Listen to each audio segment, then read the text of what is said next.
Check it out, people. Fresh Mark Sense, aka Zest for Life fragrances. Now, I've been out for a long time, and as you can see behind me, there's a massive wardrobe where my perfume used to be.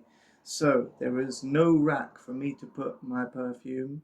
The update is I'm going to still be doing perfume reviews, but I wouldn't have a set place to do it. So, I'm just going to be ad hoc reviewing perfumes as I like.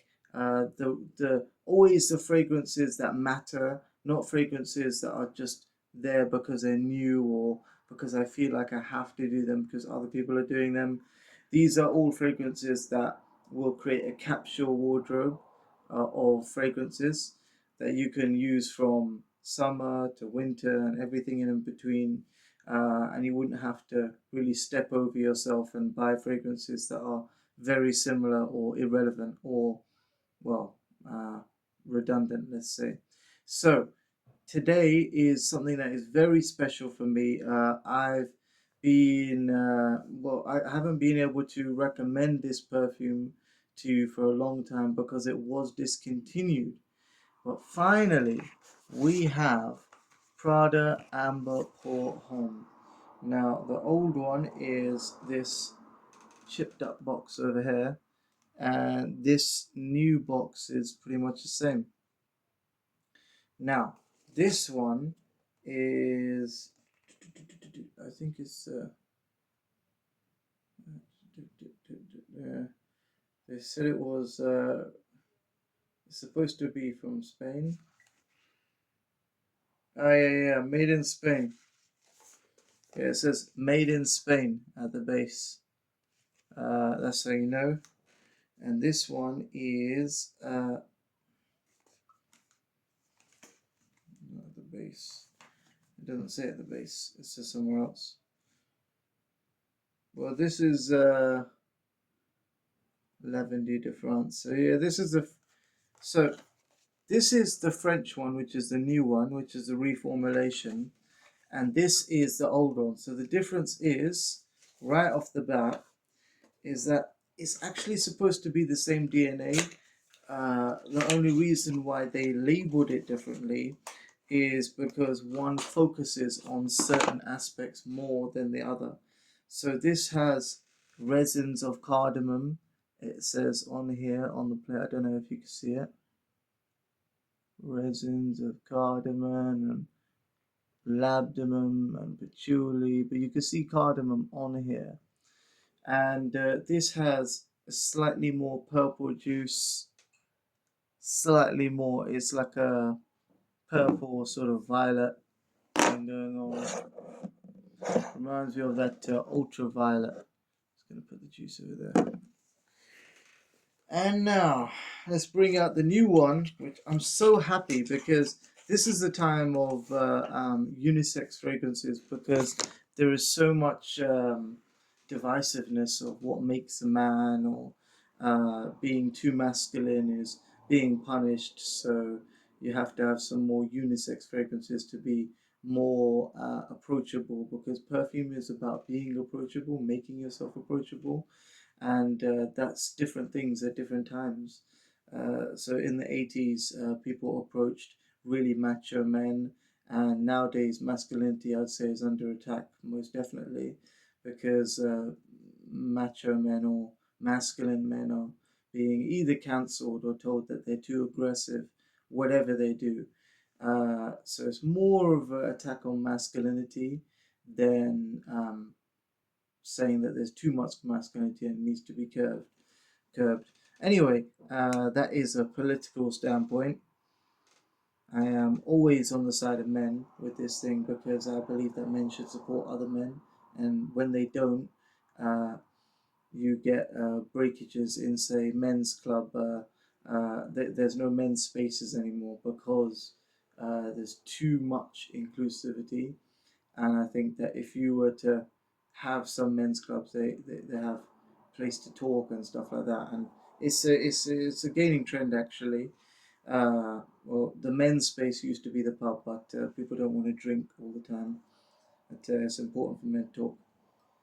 But yes, um,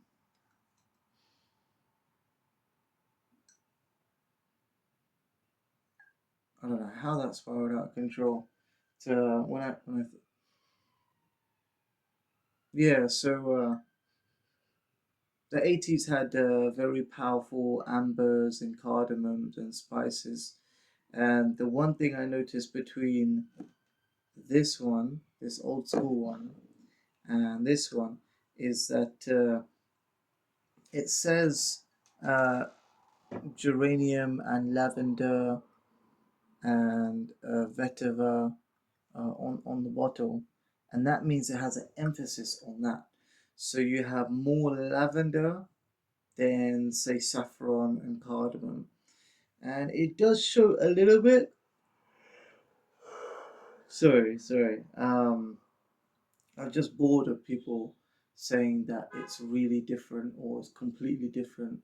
I think it's a marketing ploy to get people to buy the vintage old packs until the people don't have any stock left, and then they'll buy the new one and tell you that it's just the same.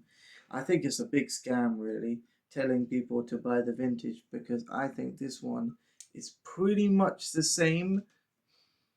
I'm gonna spray it one for one now. So this is the new one. Let's go on my left side. It's my left side. Yeah. Uh,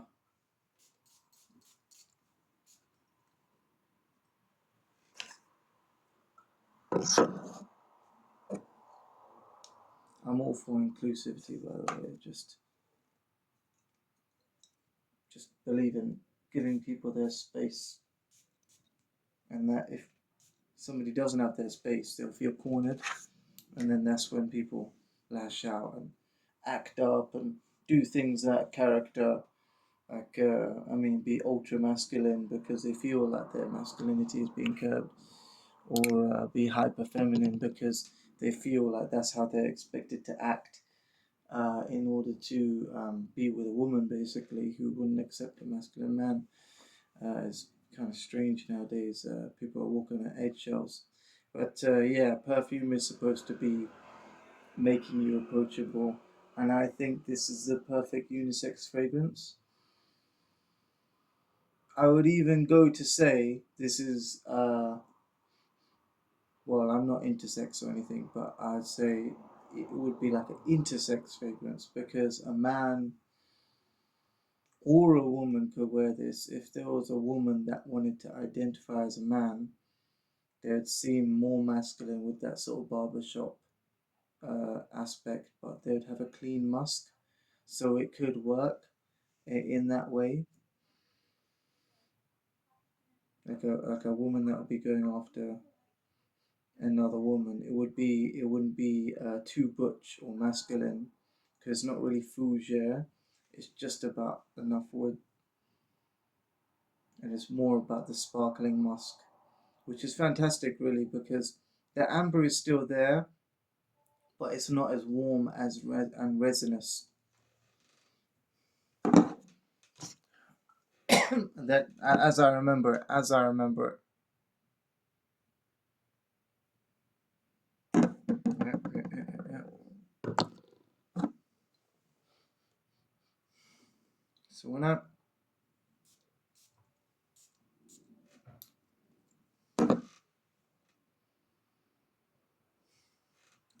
I get a bit more cardamom. I get the same saffron. I think the saffron and the amber in the old one made in Spain, it's more pronounced. But let's look at the maceration of this because maceration makes a big difference as well. This is halfway. This is full. Okay, this halfway means that the ambers and the spices they would be almost condensed, and they would be a bit more heavy because they've had enough time to mature and macerate. That means they become a little bit stronger. Um, in terms of the amber and saffron, the amber is very resinous, like Amber Imperial by Van Cleef and Arpels. That was one thing I remember. But it also has a bit more spiciness. It's like I can almost smell coriander but it's actually the fresh spiciness of cardamom when sprayed a lot with the sweetness of saffron. So I was thinking if you wanted to get the exact same thing, I was playing around with Google AI, asking about mixer perfume, and you can have the new one with a few sprays of Tom Ford Eau de Ombre leather, and that would add the cardamom and saffron and amber extra that this doesn't really have. But I think it's a very negligible difference between the spices. I mean, you could smell a little bit more spice, a little bit more resin. I think the myrrh is still there in the new one. This is the new one basically, and this is the old one. Um, the myrrh is still there in the new one, but the definition or the scent of myrrh has changed when you look at new perfumes. Myrrh is a lot more silky and light. It's not like a deep caramel anymore. It's more of like a resinous tinge, um, a butteriness, and a slight ambery facet, more silky, like silk tree blossom with amber. So the definition of the scent of amber in people's minds, modern, has changed as it was before. It was in the 80s. It was a lot more sweaty, the amber, and the spices were a lot more raw with the saffron. It'd have a bit more of a rugged, spicy, rough, warm, spicy effect with the saffron. But no matter, you can still use this and macerate halfway and use Tom Ford Eau de Ombre leather on top if you really want to do that. But I think it's pretty much the same. You still get the nice soapiness. The soapiness is there, the lavender is there, the musk is there, the brightness is there, orange blossom is fantastic.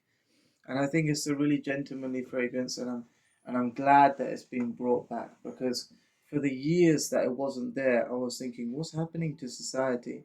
There is this say crisis of masculinity when people want to be more feminine and wear unisex fragrances, but the ultimate unisex fragrance wasn't there. So it's actually come back into production as of 2022 or 24. I can't remember. I Google AI did, but I think I'm wrong. Maybe it was 24. So go out there and check out the new one. If you really want the old one, is it worth it? Probably not. That's what I'm trying to say because I kept this for a long time. Oh, actually,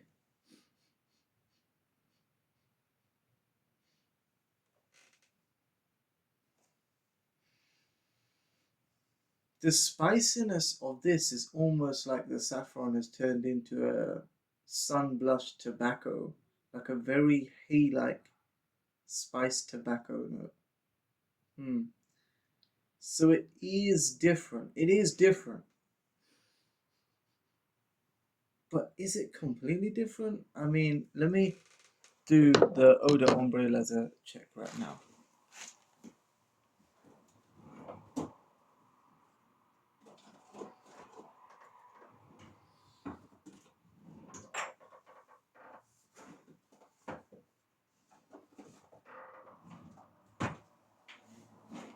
Here we go.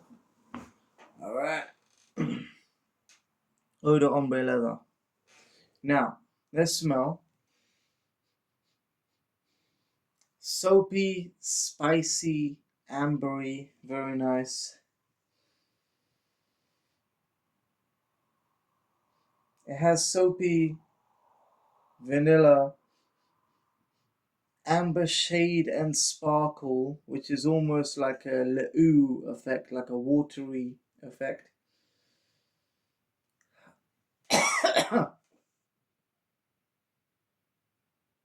Yeah, side by side it's a bit weak. It's a different thing side by side. And now let's add some cardamom to it. And apparently, according to Google AI, I'm supposed to put it on my clothes so it sits closer and not really on my.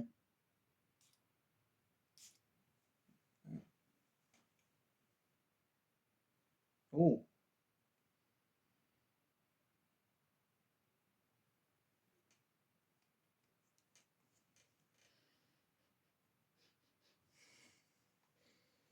now it smells like this is the real one. You know, I think that is the solution. I was playing around with Google AI. I said Tom Ford Eau de Ombre leather. It has the top note of saffron and cardamom and a bit of coriander to add some spice. It is a bit much, like it's a bit more. It almost ends up like being Prada Amber Port Homme elixir in terms of just adding some extra spices. But elixir nowadays usually means adding some clary sage and making it sweet as hell with tonka bean. But no, Tom Ford Eau de Ombre leather is the solution. It's the I Am Legend cure if you want to turn this into this, the old bottle. And I think, oh no, I think my bottle's leaking. Um, that's another thing altogether.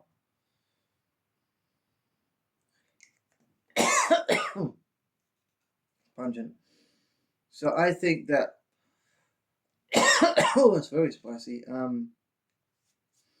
Tom Ford Eau de Ombre leather with the new Prada is the solution if you want the old school spicy Prada amber pour homme spiciness and resinous nature, which was with the cardamom, myrrh, and saffron.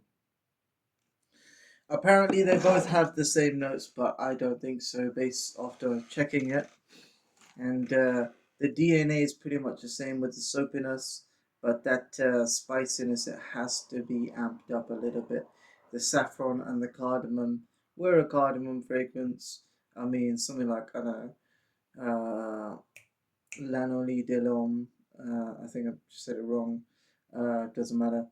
You know what fragrance I'm talking about. Or the best answer is my own Tom Ford Eau de Ombre leather. Check it out, people. And whatever you do, people, stay free and stay fresh.